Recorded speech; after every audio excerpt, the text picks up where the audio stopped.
There's an all-star team for you right there, Vince. Yes. Chickenfoot, Sammy Hagar, Michael Anthony, Chad Smith on the drums, And Mr. Joe Satch Joe on the guitar. Satriani. We got to do a Joe Satriani music show coming up. Oh, Maybe next week? Can I pick the music for it? Well, That's all I yes, ask. you Okay, may. we'll go 2 and 2. How's that? 2 and 2. Perfect. Welcome back to the JV Sports Show. Now we have the Sal's Gilbert Pizza Recruiting Report. Coach Lou Perrone is joining us. Coach, how are you this morning? Good, gentlemen. Good morning. Good morning. So, Coach, you brought in a couple of young men here. The theme being underclassmen. So, tell us a little bit about each. I absolutely did. Coach Copeland from Verado was gracious enough to bring us in 2 of his underclassmen. One of them, Austin Bilski. He's a linebacker and one of the better long snappers in the state right now. He's a 3.8 GPA. He finished his junior season with 74 tackles. He has already received some D3 offers with Nice. his high academics.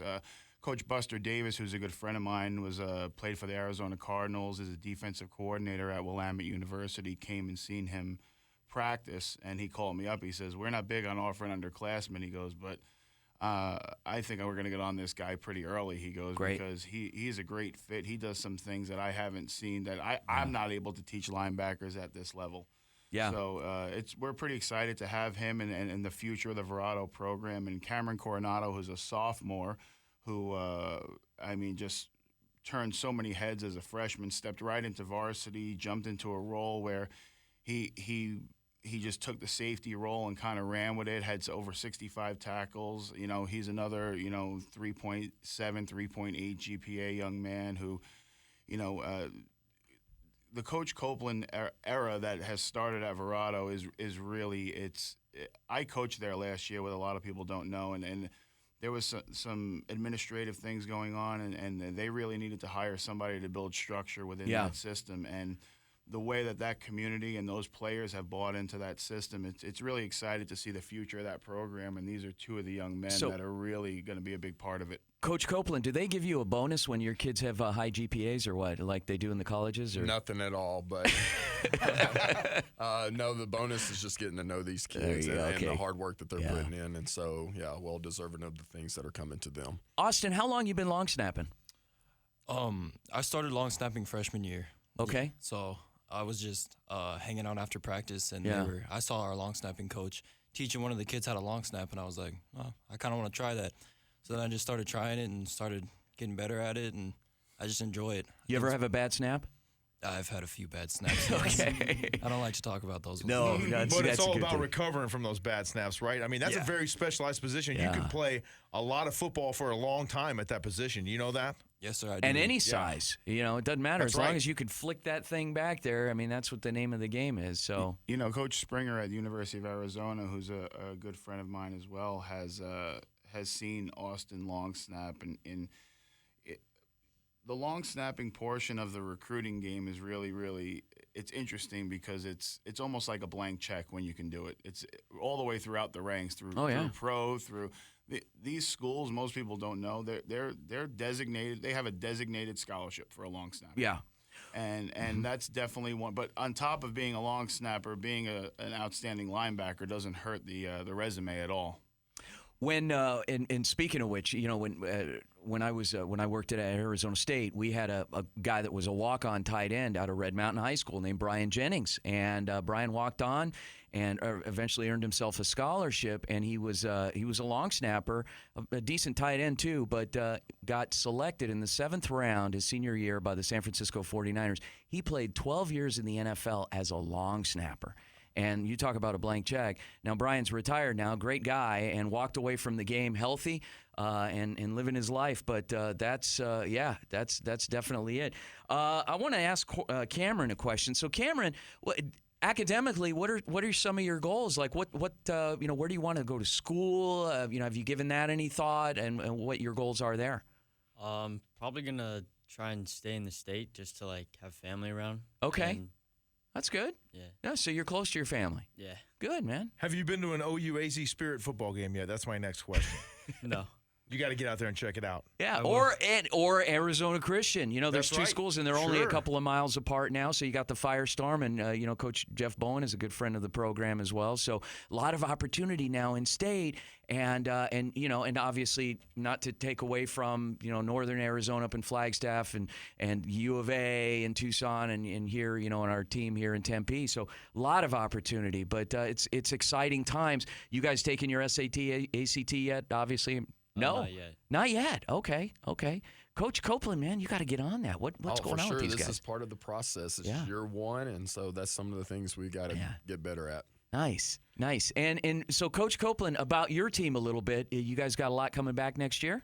We got a lot defensively coming back. We're losing 4 of our 5 starters on the O-line. We do have our running back, Logan Ging. He's back. He's also being highly I met Logan, looked yeah. at. And okay. So, sure. Great talent back there.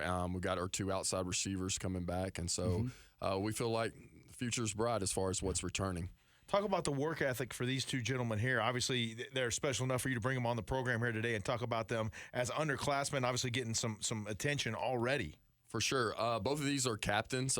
We actually have 3 sophomores that are elected captains, and Cameron's one of them. And then we've got 4 juniors, and Austin's one of them. Their work ethic just speaks for itself. I mean, their peers are already the peers selected the captains. And so the peers recognize what they're doing, and we're recognizing what they're doing, and that's why they're getting these opportunities that they're getting. Well, kudos to you guys on that because there's no higher praise than from your own peers, guys that are out there grinding, practicing, sweating with you, and they say, hey, these are our dudes, get them out there. They're going to represent us. So congratulations on that. That's a huge achievement, especially as an underclassman. Yeah, and so Coach Perrone, so talking about you know, underclassmen, I mean, when is a good time in a high school kid's career to start, if he's a pretty decent athlete, to start the ball rolling, particularly whether it be with you or someone else, when? In my system, it varies. I mean, I like to get young men, right into their freshman year, so we could start teaching them some of the logistics of the social media aspect of the game, kind of things that are expected, things they're going to encounter. From a recruiting standpoint, there's a lot of hurdles, and we've discussed this, to overcome. But in a perfect world, the way the recruiting actually works is, as a recruiter, when you can have, a young man like these 2 young men, for example, you have a head coach that's tuned in, that cares about their recruiting, that communicates with me as a recruiter. You have parents that support them in any way. I called Austin's dad, hey, can you be here at 7 a.m.? Sure, no problem.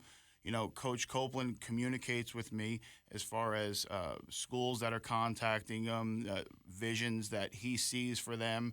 And it's kind of a perfect world. So when you have the parent, you have the coach, you have the player, everybody involved, like we had said a couple weeks ago, you and I had a conversation, if a bunch of hands do a little bit, good things happen. Yeah. And everybody's on the same page, right, Absolutely. Coach? Everybody's driving towards that same goal, getting these young men to a quality higher education and being able to play the game that we all love at the same time. From a recruiting standpoint, we're only as strong as our weakest link, which is why when I get to work with these head coaches closely, like Coach Ragsdale, Coach Copeland, Coach Early over at Millennium, good things happen for the young men. Parents are such a key component of this whole thing, and we have a couple of parents here. Who are these guys? Sitting here hovering over their kids. That's my wife, Lisa. Oh, I'm sorry. I didn't know that. That's Mrs. Coach Copeland. This is Coach Copeland. Oh, okay. All right. So, okay. And that's Jeff Bilski. That's Austin's dad. Austin's dad. Okay, so come over here, Austin's dad. So Jeff, what's the experience been like for you? I mean, you got a kid that's a pretty good student. He's a pretty good football player, but this whole college thing, and getting ready. It's a little scary. I mean, thankfully we have Coach Lou to help us out with it, but you hear so many horror stories about recruiting and that sort of thing, so we're just excited to be part of the process and really looking into it. Yeah, so so a lot of excitement, a lot of support. Coach Copeland, obviously, it's great to have proactive parents, so that's always nice. And Coach Lou, you wanted to add? One of the things that we left out, who's not here, is Jeff's younger son, Austin's younger brother. If we brought him in, your head would turn a little bit. He's an exceptional freshman athlete. I think one of the freaks of the Valley. Wow. I mean, this is a young man that's going to he's turned some heads already as a true freshman. So Jeff's doing something right in his household. Let's transition really quick because there's one thing we have to talk about,